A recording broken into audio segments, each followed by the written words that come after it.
हाय, hello, नमस्कार. स्वागत आहे तुमचं मिनी ब्लॉगमध्ये. तर आज मार्गशीर्ष महिन्याचा दुसरा गुरुवार होता.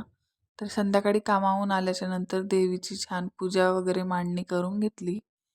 तर इथे छान पूजा मांडून झाली होती आणि दुसऱ्या दिवशी शुक्रवारी आमच्या घरी देवीचा धारा असतो. त्यासाठी आज संध्याकाळीच राज भरून कापूर लावून घ्यायचा असतो. तर इथे मी तेच करून घेतलं.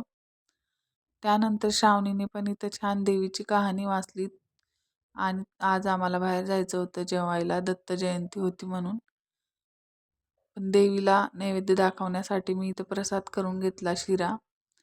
तुपामध्ये छान रवा भाजून घेतला. नंतर त्याच्यामध्ये साखर आणि दूध टाकून छान इथं प्रसाद बनवून घेतला. देवीला नैवेद्य दाखवला, आरती केली.